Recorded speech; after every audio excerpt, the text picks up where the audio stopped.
there, I'm Royal Seeley, also known as Mignonette, and welcome to my channel. Today I'm super excited because I am here to talk about Metamorphose Temps de Fille's recent re-release of Wonder Card Queen of Hearts / Card Playing Kitty. This is a print where as soon as I saw it, I was in love with it, and when the re-release was announced, I immediately began to check the secondhand markets to see if anyone was getting rid of their previous release of this series. What I appreciate about Metamorphose is when they re-release a print, they tend to alter something about the way it's presented, usually in how it is cut. The other nice thing about this release was that it came out with a lot of really fun accessories. They came out with a KC, which is what I'm wearing now. They came out with a rectangle headdress, over-the-knee socks that were striped with the Card Playing Kitty / Wonder Card print going down the front and the back. And I believe that's it. But what really drew me to this release was the cut. The JSK in particular has a side bustle, which has alternating colors depending on the colorway that you are interested in, as well as a faux tuxedo-esque front.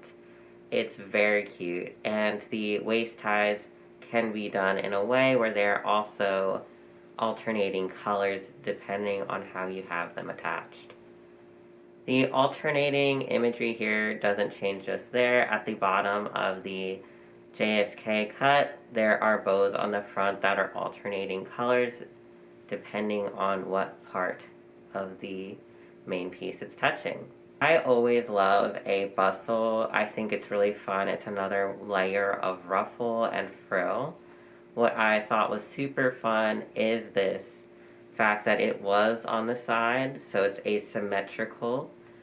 And just this whole release, I feel, really plays with asymmetry very well, both in color scheme and design.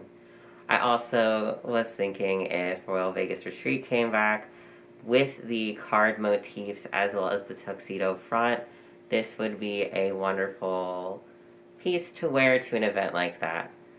Now, that's definitely not the only reason I got it, but when you go into thinking about what kind of piece you want, you start to think, okay, why not I wear it? And I was very excited at the possibility of that. I do have some events I will be going to where I'll likely bring this along. Now, Royal Vegas Retreat has been postponed indefinitely, at least from what I'm last aware of. So I do still plan to bring this release along with me to celebrate, because I love it. I think it's stunning. The original release of this that I do have is the Card Playing Kitty apron cut JSK in ivory. This time around I went for the Sax colorway, but I'll say it was really difficult to choose. The ivory cut was very beautiful, as was the black cut, and I like that they emphasized the black and red, and that was really appealing to my emo nostalgia, MCR era of middle school. But I'm really leaning more towards blues and greens, and a lot of my wardrobe now consists of that. Yeah, so without further ado, I will go over and highlight some of the aspects of the main piece that I got, and then I'll show you 3 ways that I corded it, highlighting the different accessories used, and thinking about how I would like to cord it in the future. So first things first, I would like to talk about these straps as well as the unique bodice. As I said before, it's very reminiscent of a faux tuxedo front. I think that is very playful, and we see this motif of the alternating colors touching as well. So the upper part of the straps are black, and they touch the outer, I think it's called a lapel, or the outer blue wing of that tuxedo flare. And then in the center where the shirt of a tuxedo would be poking out, it's black, so we get more of this alternating. They have some nice simple heart buttons going down, and that makes sense since this Wonder Card release was called Wonder Card Queen of Hearts So the heart imagery is definitely there. Looking at the print details, I find it to be extremely fun. There's tea throughout, and it has that Alice in Wonderland flair since it is a Wonderland, Alice in Wonderland print. It falls in that category. We see a lot of those motifs throughout with the drink me bottles and the eat me cookies. We also have things like the teacup and clocks throughout it. The thing I would like to highlight is the way that the suits of the cards vary throughout. So some of them have cherries on them, some of them have pie imagery, and then on the back of the card we get that Metamorphose swan logo. That feels very smart to me. I think it's really beautiful. It also stands out very well having this red and blue together with the black and the ivory. I feel like nothing is getting lost in this print. All of the colors are very saturated and separated. I think one of the things that pulls me away from a lot of these all-over style prints is that I feel like the details get lost, but by picking just a few colors, they're able to maximize the impact of the print, in my opinion. So going back to those heart buttons down the front, at the bottom we have this ring of heart lace, very beautiful. Usually Metamorphose is known for their use of Rachel lace, so every time that they have a lace that is outside of the Rachel lace, I always find it even more intriguing. It is really fun to see a brand that has a particular style, once again, step out of the box, which is what Metamorphose, in my opinion, is known for doing. In the back we have the waist ties, which have a point to them, and you can flip them depending on how you want the colors to show up when you tie the ribbon. So you can have an alternating situation where one half of the bow is black and the other half is your white, your red, your sax colorway, or you can have them flipped so that way they're both one color.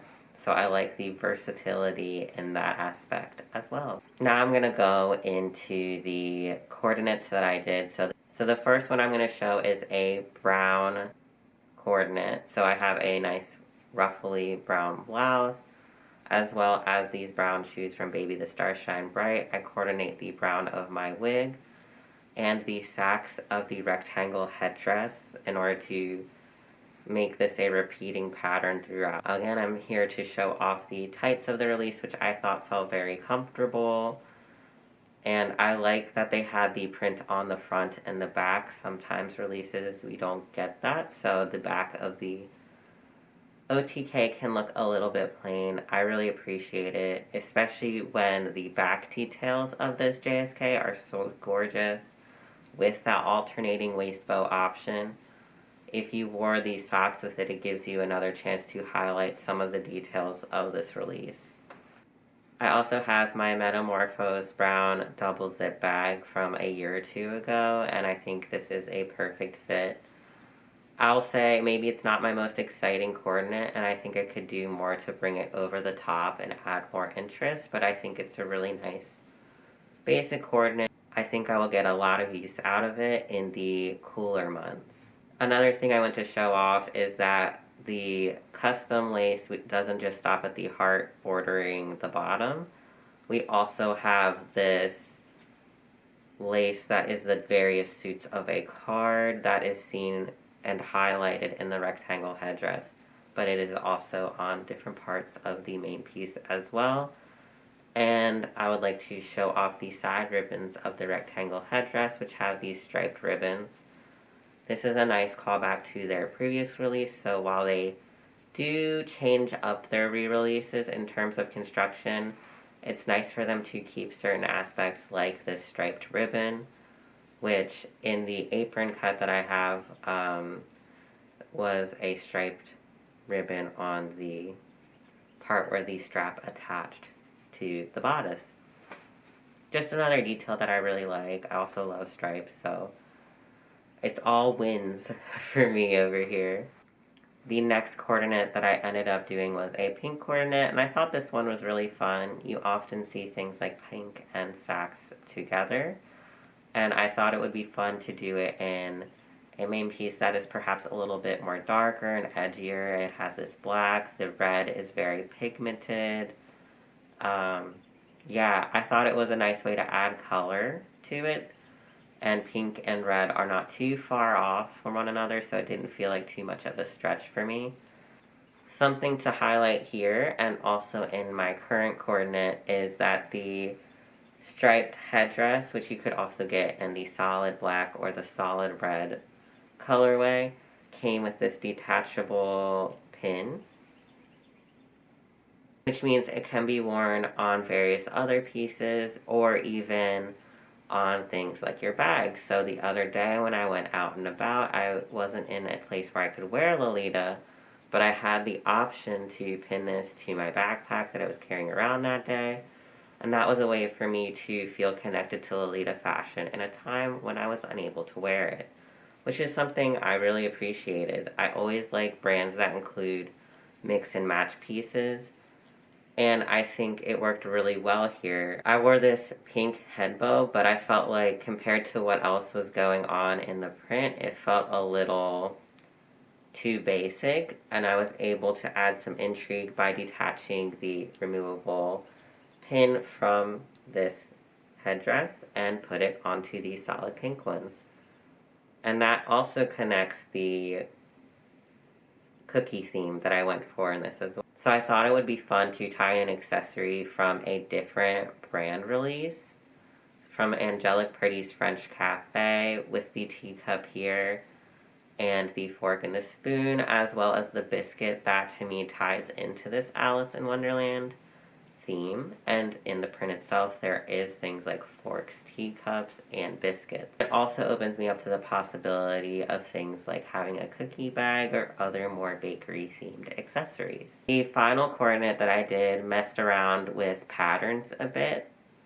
So if we look at the main piece on the suits, they have these cherries, and that to me looks a little bit like polka dots. I had this blouse from Balloon House, or Balloon Advertising, I believe.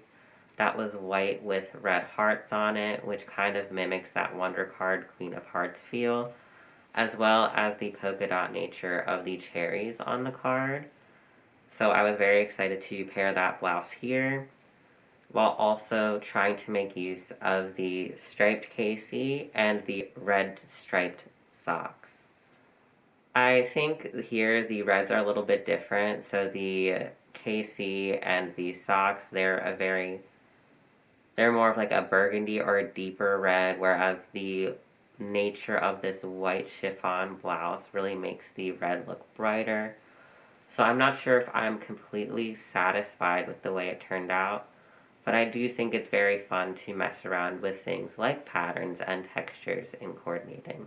Yeah, so I would think over how I'm gonna mess around with this one next time. Maybe it's the case where I end up getting like another striped blouse, or I look for more polka dot themed accessories that could fill in more of that role. Something that I liked here with the OTKs in this release, while striped and mimicking that Alice in Wonderland theme, it also highlights the alternating bustle on the side, which in its own way is a striped. I'm very intrigued in that aspect. I tried to lighten it up a bit to show off the lightness of the blouse by doing some ivory shoes.